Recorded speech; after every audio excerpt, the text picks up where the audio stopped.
말씀은 하박국서입니다. 하박국 3장 6절에서 3장 16절에서 말씀입니다. 하박국 3장 16절에서 19절까지 말씀. 제가 가진 성경 1304쪽 혹은 1305쪽 1304 혹은 1305 하박국 3장 16절에서 19절까지 말씀 제가 봉독해 올리겠습니다. 내가 들었으므로 내 창자가 흔들렸고 그 목소리로 말미암아 내 입술이 떨렸도다. 무리가 우리를 치러 올라오는 환난 날을 내가 기다림으로 썩이는 것이 내 뼈에 들어왔으며 내 몸은 내 처수에서 떨리는도다. 비록 무화과 나무가 무성하지 못하며 포도나무에 열매가 없으며 감람나무에 소출이 없으며 밭에 먹을 것이 없으며 우리의 양이 없으며 외양간에 소가 없을지라도 나는 여호와로 말미암아 즐거워하며 나의 구원의 하나님으로 말미암아 기뻐하리로다. 주 여호와는 나의 힘이시라. 나의 발을 사슴과 같게 하사 나를 높은 곳으로 다니게 하시리로다. 이 노래는 지휘하는 사람을 위하여 내 수금에 맞춘 것이니라. 아멘. 오늘 말씀 가지고 남겨진 즐거움이라는 제목으로 함께 말씀을 나누고자 합니다. 이 합리적 의심이라고 하는 이런 말이 있습니다. 어떤 특정화된 어떤 감각 또는 감 이런 것이 아니고 또 불특정한 어떤 의심 이런 것이 아니라 사실적이고 뭔가 구체적인 어떤 사실의 근거에서 의심하는 것을 이야기하는 것입니다. 오늘 하박국 선지자는 이 합리적인 의심을 가지고 하나님에 대해서 질문을 던져요. 그래서 그냥 던지는, 기분 나빠서 던지는 것이 아니라 뭔가 합리적인 어떤 사실에 기반해서 이제 하나님께 따지듯이 묻고 있는데 우리가 묻고 싶은 그대로를 물어요. 그런데 여기서 우리가 하박국 선지자의 하나님께 대한 질문을 저희가 보기 전에 생각해 봐야 될 게 이 믿음이라고 하는 것이 우리가 어떤 지식이 많아진다고 해서 이 믿음이 더 강해지거나 또 우리가 아는 것이 많다고 해서 믿음이 견실해지는 것은 아니라는 거예요. 물론 아는 것이 중요하고 지식이 있는 것이 분명히 필요한데 그런데 지식이 믿음이다. 아는 것이 곧 믿음이다. 라고 말하는 것은 좀 어려움이 있다. 우리가 알지 못하는 그 무엇인가가 있어야 우리의 믿음이 흔들리지 않는다라는 것을 우리는 하박국 선지자를 통해서 보게 돼요. 그래서 우리 호세아서에서 보면 하나님을 힘써 알라고 분명히 이야기를 하거든요. 맞아요. 그런데 아는 것이 곧 믿음이다. 지식이 곧 믿음이다라는 부분은 우리가 좀 위험할 수 있다는 거예요. 왜냐하면 그것을 우리가 합리적인 의심 속에서 우리 가운데 하박국 선지자는 보여주는 거예요. 하박국서 1장 4절을 제가 공동 번역으로 제가 한번 봉독해 올리려고 하는데 이 공동 번역이 약간 원색적인 이 번역을 많이 취하고 있기 때문에 우리가 좀 뭔가 화냈거나 하나님께 뭔가 따지듯이 할 때 공동 번역이 좀 우리 가운데 많이 와닿아요. 1장 4절에 보면 법은 땅에 떨어지고 정의는 끝내 무너졌습니다. 못된 자들이 착한 사람을 등쳐먹는 세상, 정의가 짓밟히는 세상이 되었습니다. 이렇게 이야기하거든요. 그러니까 우리가 사는 세상을 가만히 보면 여러분 착하게만 세상을 살 수가 없잖아요. 지금 우리 세상이 그런 세상이에요. 못된 사람들이 착한 사람을 등쳐먹는 세상이기 때문에 우리가 가만히 착하게만 마냥 살 수 없는 세상을 우리가 살 수 있어요. 물론 이 하박국 선지자가 활동했던 시대를 배경을 우리가 알 필요가 있는데 요시야의 종교개혁이 있었어요. 근데 우리가 알다시피 요시야의 종교개혁은 실패한 종교개혁입니다. 그 부분적인 종교개혁이었어요. 그리고 요시야의 종교개혁 이후에 시드기야가 왕이 됩니다. 그래서 시드기야가 왕이 되고 그리고 요시야의 종교개혁 요 사이에 실패의 사이에 이 하박국 선지자가 활동하는 때예요. 우리가 잘 알다시피 개혁의 실패는요 부패의 증가를 가지고 가요. 그러니까 개혁이 성공하면 괜찮은데 개혁의 실패는 부패의 확장을 가져옵니다. 부패를 더 부패되게 만들어요. 이런 굉장히 위험한 요소가 있는 게 종교개혁이에요. 개혁이라는 건데 요시야의 종교개혁은 우리가 알다시피 실패합니다. 굉장히 부분적이었어요. 그런데 그 이후에 이제 남유다의 이 종교 지도자들뿐만 아니라 지도자들이 백성들의 어떤 행복이나 또는 하나님의 정의 이런 거에 전혀 관심이 없어요. 자기의 행복, 자기의 배부름에 더 많이 도취되어서 그렇게 살아가요. 이때 하박국 선지자가 활동을 하는 거예요. 이 당시에. 가만히 보니까 힘께나 있던 지도자들이 못된 자들이죠. 그런 자들이 착한 서민들의 등을 쳐먹고 사는 거예요. 이런 상황 속에서 하박국 선지자는 도대체 하나님이 계시다면 이럴 수가 있느냐? 정말 하나님이 계시다면 이런 일이 일어날 수 있느냐? 이렇게 지금 하나님께 묻고 있는 거죠. 그러니까 하나님이 계시다는 걸 왜 하박국이 모르겠어요? 알지요. 하나님이 살아계시다는 걸 왜 그가 모르겠어요? 알지요. 그런데 우리가 하박국이 그런 것처럼 내가 알고 있는 것 때문에 믿음이 견고해지거나 알고 있는 것 때문에 내가 신앙이 막 견실하게 서는 것, 이거는 아니라는 거예요. 오히려 알고 있기 때문에 우리는 더 강력하게 의심할 수 있어요. 생각해 보세요. 하나님이 계시다고 한다면 여러분도 저도 다 하나님이 알고 계시고 하나님이 다스리시잖아요.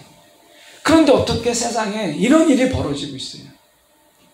정의가 무너지고 어떤 못된 힘 있는 지도자들이 자기가 해먹고 싶은 데다 해먹고 정말 등 따숩게 배부르게 그렇게 먹고 사는데 이게 말이 되는 일이에요? 그래서 사람의 이성이라고 하는 것이 꼭 믿음을 우리가 견실하게 해주는 건 아니다 라고 하는 거예요. 그 무엇인가가 있다는 거예요. 이 하박국 선지자는 그걸 지금 우리 가운데 이야기하려고 하는 것이죠. 1장 13절을 한 번 더 공동번역으로 제가 읽어보면 이렇게 되어 있습니다. 주께서는 눈이 맑으시오 남을 못살게 구는 못된 자들을 그대로 보아 넘기지 않으시면서, 하나님의 눈이 맑으셔가지고 못살게 구는 이런 자들은 금방 보아 아세요. 그런데 어찌 배신자들, 언약의 배신자들, 하나님을 배신하는 이런 자들, 하나님의 정의를, 하나님의 공의를 배신하는 그런 자들은 왜 못 본지 아십니까? 나쁜 자들이 착한 사람을 때려잡는데 왜 잠자코 계십니까? 자, 생각이 있고 하나님을 아니까 하박국이 어떻게 해요? 더 혼란 속에 빠지잖아요. 더 의심받게 되잖아요. 우리가 그렇지 않아요? 하나님을 수채 몰랐다면 모르는데, 야, 하나님이 어떤 분이신가? 얼마나 정의로우신 분이고 하나님이 얼마나 죄를 싫어하시고 하나님의 악인을 얼마나 싫어하시는가를 안다면 점점 알아갈수록 의심이 쌓이잖아요. 여러분은 안 그러세요? 저도 신학을 공부할 때 3년을 공부하는데 정말 힘들었어요. 왜냐하면 하나님을 알아갈수록 믿음이 쌓이는 게 아니라 하나님을 알아갈수록 세상을 보니까 정말 믿음이 흔들리는 거예요. 야, 정말 하나님이 계신다면 왜 이런 일이 있고, 하나님이 계시다면 왜 이런 불공평한 일이 생기게 되고, 하나님이 계시다면 왜 나 같은 사람은 이렇게 하나님이 천대하실까? 막 이런 생각이 들면 하나님을 알아갈수록요 믿음이 흔들려요. 더 견고해지는 게 아니더라고요. 의심은 더 많아지게 되고 믿음은 약해지게 돼요.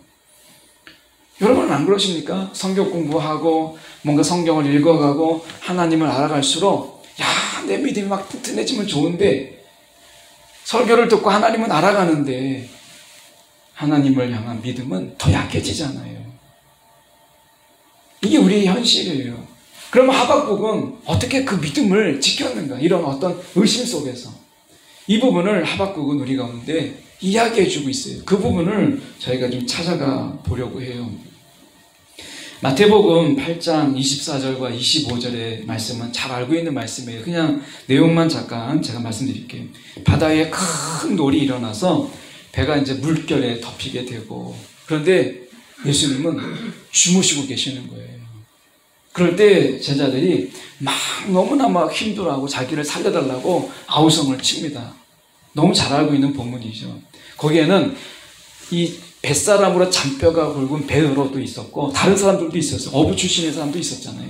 그런데 그들이 살려달라고 해요. 근데 예수님이 일어나셔서 풍랑을 잠잠케 하시고 첫 마디가 뭐냐면 이 믿음이 적은 자다라고 이야기를 해요. 왜 그러셨을까요? 이 부분은 우리가 늘 이야기하는 부분이지만 제자들은 적어도 눈에 보이는 환경에 그 믿음을 기초했다는 거예요. 이게 우리가 많이 실수하는 부분이거든요. 그러니까 뭔가 이성과 지성을 가지고 신앙생활 하기가 곧 아는 것이 믿음이 아닌 이유가 바로 여기에 있어요. 왜냐하면 환경 앞에 내가 아는 지식은 와르르 무너져 버려요. 그러니까 제자들이 예수님이 함께 계시다는 것을 눈으로 보잖아요. 지금 뱃머리에서 주무시고 계시잖아요.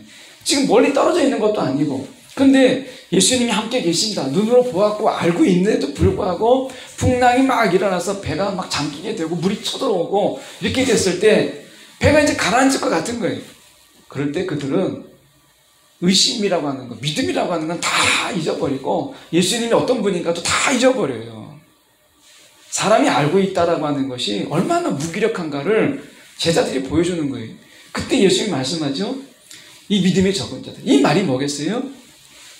믿음은 환경에 기초할 수 없다. 환경 위에 믿음을 쌓을 수가 없다는 거예요. 믿음은 결국 하나님 위에 두어야 된다라고 하는 것이거든요. 근데 이걸 우리가 알고 있어요. 여기 모르는 분 어디 있어요? 환경에 내가 믿음을 두지 않고 우리의 믿음은 하나님께 두어야 된다. 우리가 이야기하잖아요. 이것도 우리가 다 알고 있는 거예요. 그런데 알아도 어떤 상황이 되면 이 아는 것이 다 필요가 없어요. 연세 드신 분들이 운전할 때 이제 보통 많이 사고가 나잖아요. 그래서 연세 드신 분이 운전면허를 이제 반납해라 이런 얘기를 많이 하는 이유 중에 하나가 무엇이냐면 브레이크를 밟아야 되는 걸 아는데 악셀레이터를 밟는 거예요. 밟고 있는데 뗀다는 생각을 못 하는 거예요. 운전하는 요령은 다 아는데 하면 안 되는 거죠. 당황하니까. 판단력이 흐려지니까. 이런 일이 벌어지는 거죠. 아는 것이 내가 곧 그것이 내 믿음으로 나타난다는 게 얼마나 어려운가를 하박국은 우리 가운데 보여주고 있어요. 그래서 하나님은 이거에 대한 보조장치요. 아니 더 온전한 장치로 무엇인가를 두고 있어요. 이거를 저희가 좀 보려고 하는데 우리가 잠깐 환경을 잠깐 보려고 해요. 그러니까 원하지 않는 환경에 놓이기도 하고 바라지 않던 환경에 우리가 놓이기도 합니다. 그래서 환경은 사실 믿을 게 못 돼요. 환경이라고 하는 것은. 그런데 우리가 환경이라고 하는 성경 속에서 우리는 환경 안에 있는 존재이기 때문에 환경이 굉장히 취약한 그런 존재예요. 저도 그렇고 여러분도 그렇고. 우리가 여기에서 생각해 볼 수 있는 게 운동이라는 부분을 잠깐, 여러분 운동 많이 하세요? 운동 저도 이렇게 어플 깔고 했는데 한 달을 목표로 해서 이제 어플을 깔았는데 하루 이틀 하다가 좀 쉬다가 생각나면 또 한 번 하다가 이렇게 하고 있는데 보통 운동한다면 헬스클럽 한 3개월 정도 미리 끊어놓잖아요. 내가 열심히 해야지. 근데 이게 한 이틀 며칠 가다가 그래서 안 돼요. 헬스클럽이 뭐 웃자고 하는 얘기겠지만 헬스클럽이 돈을 버는 이유 미리 3개월 4개월 끊어놓는데 사람이 안 오기 때문에 돈을 번다는 거잖아요. 그러니까 그만큼 우리가 운동하자고 하는데 잘 안 되는 거예요.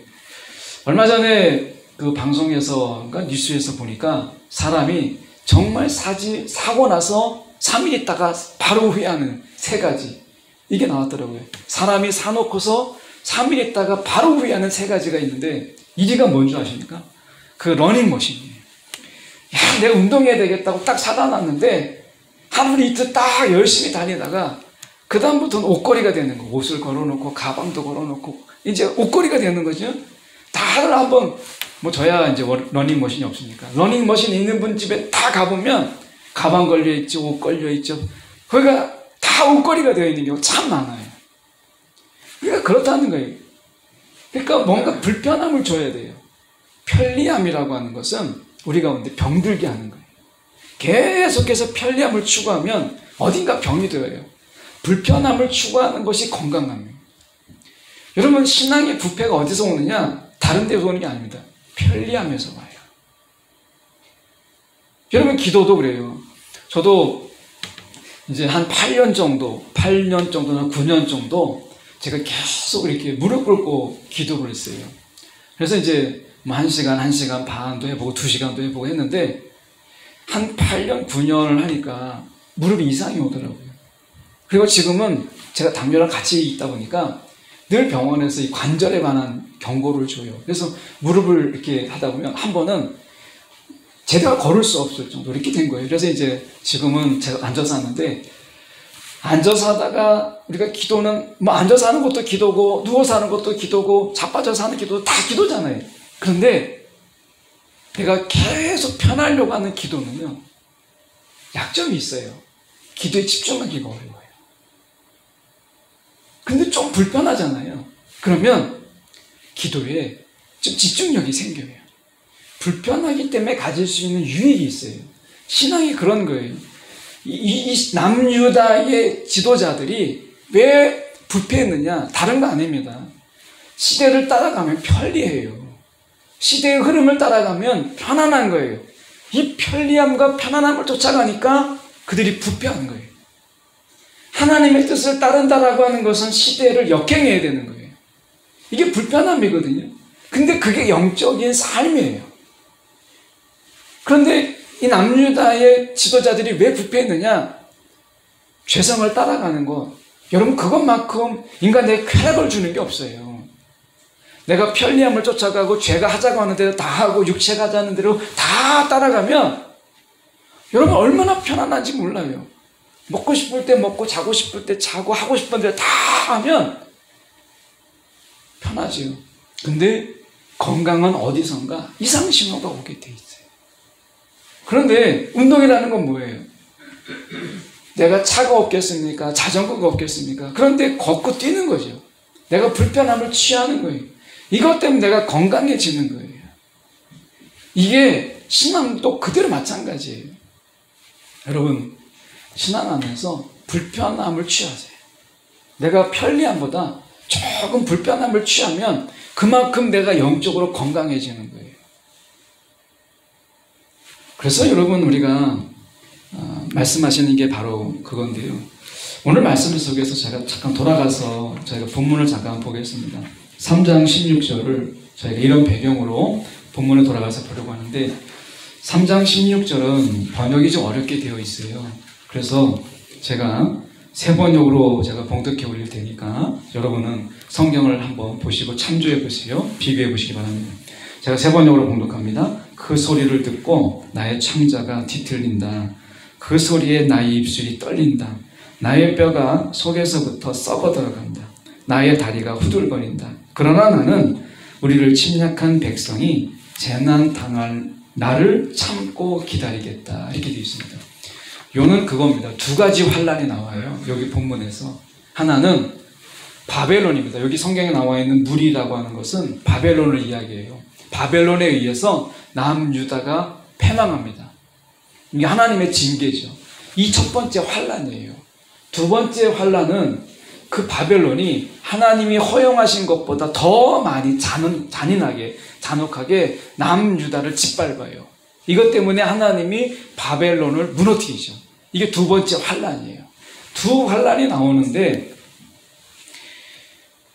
이 하박국은 사실 이 바벨론의 이 환란을 경험하지 않습니다. 바벨론이 남유다를 치기 몇십 년 전에 이 하박국은 예언한 것이에요. 그렇기 때문에 그는 당하지 않았어요. 그런데도 불구하고 그는 이미 영적으로 그 환란을 경험한 것처럼 이야기를 해요. 그게 17절입니다. 17절을 보면 비록 무화과 나무가 무성하지 못하며 포도나무에 열매가 없으며 이렇게 쭉 나옵니다. 이 말씀을 잠깐 우리가 보기 전에 바벨론에 의해서 또 이스라엘이 이렇게 하나님의 징계와 이런 하나님의 심판을 받는 그 이유 중에 우리가 생각해 봐야 될 게 베드로전서 2장 9절이에요. 베드로전서 2장 9절에 보면 이렇게 말씀합니다. 왕과 같은 제사장들이다. 우리를 이렇게 얘기합니다. 왕과 같은 제사장이다. 이렇게 얘기합니다. 그런데 그 다음에 뭐라고 얘기하냐면 여러분을 어둠에서 불러내요. 어둠에서 불러내요. 자기의 놀라운 빛 가운데로 인도하셨다. 이렇게 되어 있습니다. 여러분, 빛 가운데 있을 때가 편리하세요? 어둠 속에 있을 때가 편리하세요? 사실 사람은요, 편리함으로 따진다면 어둠에 있을 때가 훨씬 낫습니다. 내가 뭔가 이 죄를 짓고 뭐 음탕하고 음란한 일을 하고 내가 정욕의 일을 하고 내가 쾌락을 즐기기에는 밝은 데는 정말 낯간지러서 못해요. 이 어둠 속에 있을 때가 사람은 제일 편리한 거예요. 어둠 속에 있을 때. 사람이 빛 가운데 있을 때는 막 옷도 챙겨 입어야 되고 뭐도 입어야 되고 갖춰야 되고 가꿔야 되고 찍어 바르고 해야 되는데 어둠 속에 있을 때는 그게 필요가 없는 거예요. 사람이 정말 편리할 때는 사실 편안할 때는 어둠 속에. 그런데 하나님이 어떻게 했어요? 왕과 같은 제사장. 하나님 우리를 부르실 때 왕과 같은 제사장이라고 부르시고 뭐라고 말씀하세요? 어둠에서 건지셨다고 얘기해요. 그 편리함에서 건지셔서 불편함의 자리, 빛 가운데 그 특이하고 환한 빛 가운데로 인도하셨다는 거예요. 여러분, 빛 가운데 산다는 게 얼마나 불편한 줄 아십니까? 이 속에 우리를 건져주셨다는 거예요. 여러분, 저와 여러분은요, 이미 이제 어둠의 편리함을 우리가 포기한 인생인 거예요. 하나님 빛 가운데 불편함의 인생으로 우리를 불러주신 거예요. 근데 이걸 망각할 때 하나님의 진노가 있고 하나님의 징계가 있는 거예요. 하나님의 진노는, 징계는 다른 거 아니에요. 너는 지금 빛 가운데 있다. 어둠 속에 있지 않다. 라고 말씀하시는 것이거든요. 근데 한 번 빛 가운데로 불러주신 그들에게는 영원히 하는 것이, 빼앗지 않는 것이 한 가지가 있어요. 하박국은 지금 우리 가운데 그걸 이야기하고 있는 거예요. 자, 17절만 보면 우리가 모든 것을 다 빼앗긴 것이거든요. 참 보시면 무화과 나무가 무성하지 못하고 포도나무에 열매가 없고 감람나무에 소줄이 없고 밭에 먹을 것이 없고 우리의 양이 없고 외양간에 소가 없어요. 인생으로 이야기하면 완전히 이것은 폭망한 인생인 거예요. 폭삭 망한 인생인 거예요. 어디 하나 바라볼 데가 없는 그런 인생인 거예요. 이런 인생은요, 눈물도 나지 않습니다. 울 수도 없어요. 너무나 고통스러웠어요. 이런 인생인 거예요. 폭망한 인생, 완전히 망한 인생이죠. 하나님 이렇게까지 짓밟으세요. 그들에게 어떻게 보면 빛 가운데 있는 불러주신 그들이 어둠 속에 들어가려고 할 때, 어둠 속에 거할 때 하나님 이렇게 심판하세요. 그런데 하나님이 심판하시고 하나님이 징계하시더라도 하나님은 한 가지를 그들에게 남겨두셨어요. 이것은 빼앗지 않으려 하세요. 자, 우리가 나오미를 보면 나오미와 룻이 있잖아요. 나오미가 우리가 모압으로 갔을 때 남편도 죽죠. 자식들, 아들 둘 다 죽습니다. 며느리만 남아요. 손자도 없어요. 손녀도 없어요. 이렇게 망한 인생이 어디 있어요. 그런데 그가 다시 베들레헴으로 돌아올 때 하나님이 그에게 무엇을 준비해 주세요? 기업 물을 자를 준비시켜 주셔서 나오미를 채워주세요. 사라가 창세기 21장 6절에서 우리는 사라를 이야기할 때 이렇게 생각합니다. 90세. 그가 90세에 이제 하나님이 너 아들을 낳을 것이다 라고 얘기할 때 그가 어떻게 낳을 수 있을까? 막 이렇게 생각하잖아요. 아브라함이 100세 때 낳았으니까. 그런데 생각해 보세요. 이미 이제 생리적인 것은 다, 생물학적인 것은 다 끝난 인생인 거예요. 그런데 우리가 자식을 낳고 이삭을 낳고 사라가 웃었다고 생각을 해요. 그래서 환경이 바뀌었기 때문에 사라가 웃었다라고 생각을 하는데 정작 사라는 21장 6절에 뭐라고 말씀하냐면 이렇게 얘기합니다. 사라가 이르되 하나님이 나를 웃게 하시니 듣는 자가 다 나와 함께 웃으리로다. 자, 사라가 뭐라고 이야기하냐면 환경이 바뀌어서 없었던 자식이 있기 때문에 내가 웃었다 이렇게 말하지 않습니다. 사라는 분명히 고백하기를 하나님이 나를 웃게 하셨다라고 이야기해요. 환경에 의한 웃음이 아니라는 거예요. 우리가 생각할 때, 야, 사라가 아들이 없었는데 뒤늦게 아들을 낳으니까 저희도 승민이를 늦둥이라고 생각해서 아내가 43세 낳았으니까 늦둥이다 이렇게 했는데 사실을 보면 우리가 100세 때 낳았다고 생각해 보세요. 이건 늦둥이 정도가 아니라 얼마나 늦둥이에요. 그러니까 막 이건 보기만 해도 기쁜 거죠. 그런데 사라가 이것 때문에 웃었다라고 말하지 않습니다. 성경에 분명히 사라가 하나님이 나를 웃게 하심이라고 얘기해요. 자식을 주었기 때문이 아닙니다. 자식을 주기 전까지, 자식이 이미 있기 전에 하나님은 그의 마음속에 뭔가를 주셨다는 거예요. 나를 웃게 하셨으니 이렇게 얘기합니다. 사라가 그것을 발견한 거예요. 자, 그러면 그것을 사라를 웃게 했던, 하나님이 사라를 웃게 했던 그 웃음이 하박국도 발견하게 됩니다. 하박국은 이렇게 이야기합니다. 18절입니다.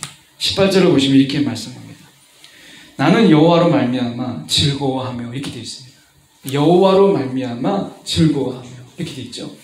하나님이요, 우리의 모든 것을 다 빼앗아가는 심판과 징계가 있어도 빼앗지 않는 것이 있습니다. 하나님으로 인한 즐거움은 우리 가운데 남겨놓으세요. 다윗을 보십시오. 다윗은 우리가 흉내낼 수 없는 인생을 살았어요. 배반의 인생, 배신의 인생을 살았고 모든 것을 다 빼앗긴 인생을 살았잖아요. 미친 척해야 생명을 구걸할 수 있는 이런 인생을 살았어요. 왕이 되기까지 사울에게 쫓겼던 인생이었고, 왕이 되고도 순탄하지 않은 인생을 살았던 것이 다윗입니다. 그런데 다윗의 탄식의 노래가 시편에 정말 많아요. 그런데 그 탄식 끝에 다윗이 노래할 수 있었던 이유, 그것은 다윗이 엄청난 믿음이 있기 때문에 그런 것이 아닙니다. 다윗에게 하나님이 남겨두셨던 게 있었어요. 남겨두셨던 즐거움이 있었어요. 그게 뭐냐면 여호와로 말미암아 내가 즐거워하리로다. 여호와로 인한 즐거움이 다윗에게 있었고, 그리고 어떻게 보면 이 사라에게 있었고 오늘 하박국에 있었기 때문에 그 환경이 어찌하든 간에 그는 모든 것을 잃어버려도 웃을 수 있었다는 거예요. 여러분, 오늘 우리가 의인은 믿음으로 말미암아 살리라. 하박국은 그걸 이야기해요. 의인은 믿음으로 말미암아 살리라. 여러분, 어떤 믿음이라는 거예요?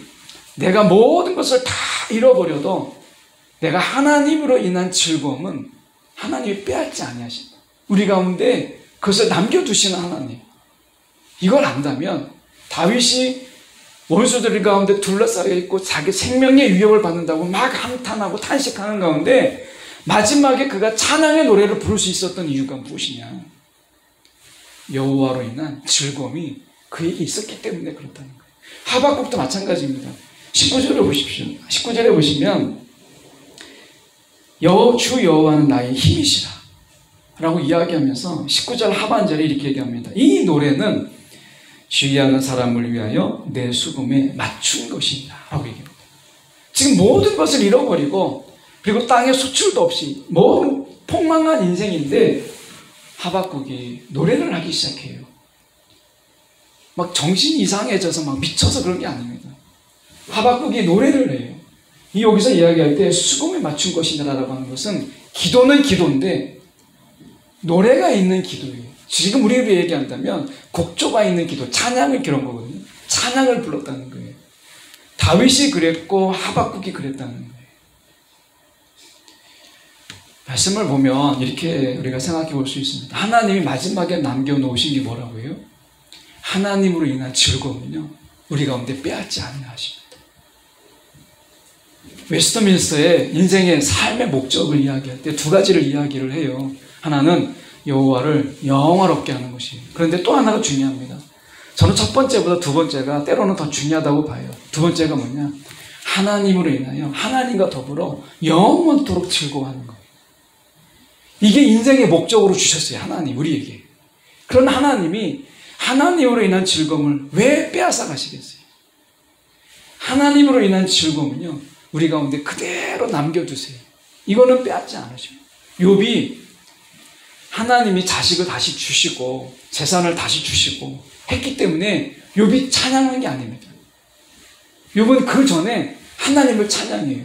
내가 눈으로 이제 귀로 들었지만 내가 이제 하나님을 눈으로 봤습니다라고 그가 찬양을 해요. 이유가 뭐겠어요?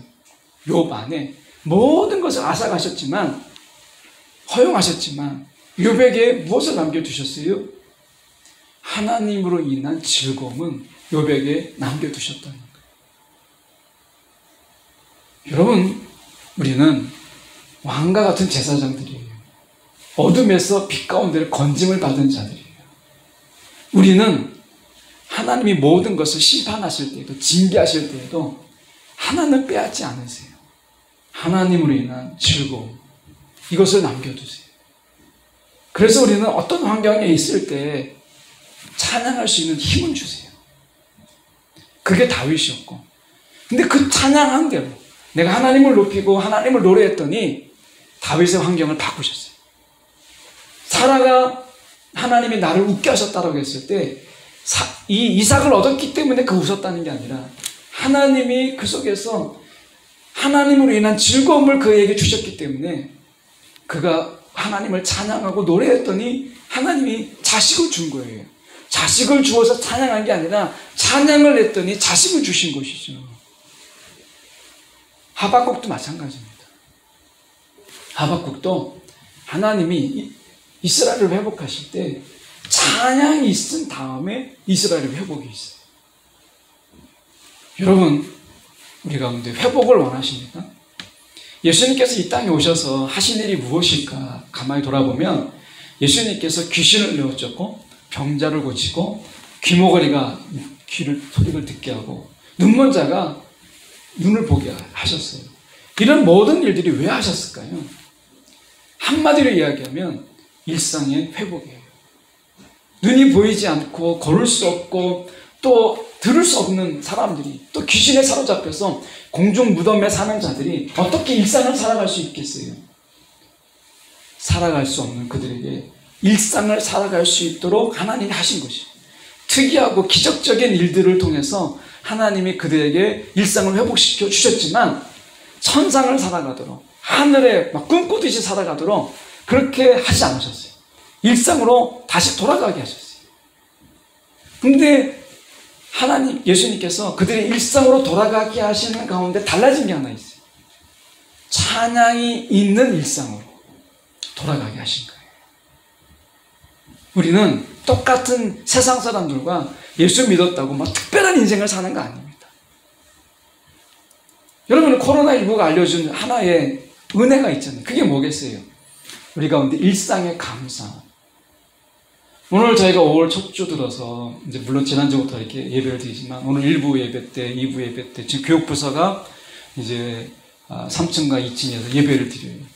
근데 이게 별거 아닌 것 같았는데 몇 달 이렇게 뭐 영상으로 막 스마트폰으로 보시느라고 얼마나 눈이 아파요. 막 조그만 거 보느라고. 그런데 그렇게 막 2달 동안, 몇 달 동안 예배 드리다가 이렇게 모여서 예배 드리는 게 정말 새로운 것 같고 정말 다른 것 같은 거예요.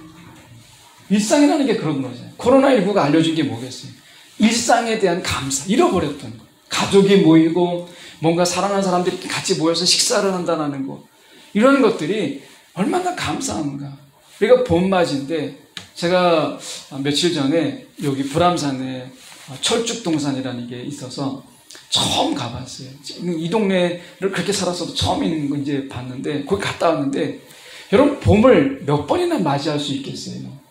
우리가 한 100번 정도 봄을 맞이하면 오래 산 거예요. 100번 정도. 보통 대부분의 60번, 70번 정도 봄 맞이하면 인생 벌써 이제 끝납니다. 어린아이 경우 같은 경우 보통 이제 아주 일찍 하나님 부르심이 있는 경우는 한 3번, 4번 봄 맞이하다가 끝나는 경우도 있어요. 여러분, 봄 맞이가 굉장히 많은 것 같지만 사실은 100번 맞이하지도 못하고 인생을 끝나요. 그런데 우리가 가만히 보시면 그 봄맞이라고 하는 것이 늘 있었기 때문에 별거 아닌 것 같았는데 금년에 보세요. 야, 이 봄이라고 하는 것이 얼마나 봄맞이할 수 있고 꽃을 볼 수 있다는 게 얼마나 감사한 일인가. 일상을 회복시켜 주셨잖아요. 그런데 하나님이 주신 일상의 회복은 찬양이 있는 회복이에요. 똑같은 일상인데 뭔가 꽃이 아름답고 그리고 뭔가 화초가 막 꽃이 피는 것이 또 세상이 막 푸릇푸릇해지는 것이 너무 감사한 거예요. 하박국이 발견한 게 뭐겠어요? 일상은 일상인데 하나님을 찬양하는 가운데 보는 일상은 다른 거예요. 이것을 그에게 주었다는 거예요. 오늘 하나님께서 우리 가운데 깨닫게 하시는 것이 무엇이냐? 하나님을 찬양하는 마음은요, 하나님으로 인하여 즐거워하는 마음은 어떤 상황이든지 우리 가운데 남겨두세요. 그것 때문에 우리는 노래할 수 있고 그것 때문에 찬양할 수 있는, 환경이 달라지지 않더라도 우리는 거꾸로 생각하죠. 환경이 바뀌고 내 고민하는 문제가 해결되면 난 노래할 수 있어 라고 이야기하는데, 하나님은 어둠에서 빛 가운데로 건져주실 때 우리 가운데 어떤 상황이든지 간에 하나님을 노래할 수 있는 마음을 주셨어요. 어떤 상황이든지 간에 하나님으로 인하여 즐거워할 수 있는 마음은 빼앗지 아니하세요. 그래서 사도 바울을 보세요. 내가 어떤 상황에 처하든지, 그가 어떤 상황에 놓이든지 그는 하나님을 노래하잖아요. 빌립보서를 보세요. 그게 가당치 않은 상황이에요. 도저히 갇혀있는 상황 속에서, 억울한 상황 속에서 그는 항상 기뻐라고 이야기하잖아요. 이 항상 기뻐라고 하는 사도 바울의 메시지가 뭐겠어요? 하나님은 우리 가운데 하나님으로 인하여 즐거워하는 이 마음은 빼앗지 아니하신다. 우리 가운데 남겨주신 즐거움이다 라고 하는 거예요. 그래서 사도 바울은 막 믿음이 엄청나서 막 신앙이 굉장히 좋아서 그게 아닙니다. 우리가 똑같은 자예요. 그런데 자기 마음속에 하나님으로 인하여 즐거워하는 마음이 있다는 것을 알고 찬양한 거예요. 저희도 마찬가지입니다. 굉장한 믿음이 아니에요. 하나님이 우리 가운데 하나님으로 인하여 즐거워하는 마음을 우리 가운데 주셨다는 것을 믿으면 달라져요. 환경으로 인하여서 기뻐하려고 하지 말고 하나님으로 인하여 기뻐하는 마음을 내 가운데 두셨다. 이건 빼앗지 아니하신다 라는 것을 기억하는, 그리고 그것을 우리가 그대로 행할 수 있는 저와 여러분 되기를 원해요. 오늘 말씀에 저희가 보았던 말씀이지만 시편 18편 33절이 이 19절의 말씀과 굉장히 유사하게 되어 있습니다.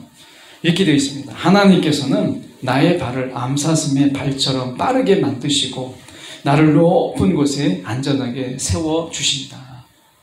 거의 대동소이하게 되어 있죠. 하나님을 만난 자들, 정말 하나님을 이제 하나님 위에 믿음을 우리가 세운 자들은 한결같이 이야기를 해요. 내가 어떤 상황이 있든지 하나님으로 인한 즐거움을 주신 그 하나님 때문에 나는 노래할 수 있다 라고 이야기하는 것입니다. 여러분, 오늘 하나님이 저와 여러분을 노래하는 자들로 불러주셨어요. 찬양하는 자들로 불러주셨어요. 곡조 있는 노래를 부를 수 있는 자들로 불러주셨습니다. 여러분, 우리가 노래를 잘하든 못하든 간에 하나님을 인하여 즐거워하는 마음 때문에 우리가 노래하는 자리에 되었다는 거예요. 다윗의 신앙에 가장 근간이 어디에 있을까요? 언약궤가 들어왔을 때 다윗이 어떻게 했어요? 바지춤이 내려가는 줄도 모르고 그가 춤추며 노래했다고 이야기를 하잖아요. 그 즐거워하는 그 마음이 세상 속에 누구보다도 어려움에 처했을 때 다윗은 견뎌낼 수 있었던 힘이 되었던 것이에요. 오늘 환난 속에서 견뎌낼 수 있는 힘은 이미 우리 가운데 주셨다. 웃을 수 없는 상황 속에서도 하나님은 즐거워할 수 있도록 하나님으로 인하여 즐거워하는 마음, 이 마음은 어둠에서 빛 가운데를 건지신 모든 자들에게 주시고 빼앗지 아니하시는, 이게 하나님의 은혜예요. 저와 여러분이 그 찬양처럼 그러니까 그런 게 있잖아요. 주님 손잡고 일어서세요. 다 넘어져 있을 때 당신만은 주님 손잡고 일어서세요 라고 얘기하잖아요. 우리는 그럴 마음을 주셨다는 거예요. 힘든 세상, 어려운 세상입니다. 그렇지만 하나님으로 인하여 즐거워하는 이 마음은 빼앗지도 아니하시고 그리고 빼앗기지 아니하도록 지켜주신 하나님이 우리와 함께 하십니다. 저와 여러분이 환경은 어찌하든지 간에 하박국 선지자처럼 노래할 수 있는 자들이 되기를 간절히 소망합니다. 기도하겠습니다. 사랑이 많으신 하나님 아버지, 주님 이 시간에 기도합니다.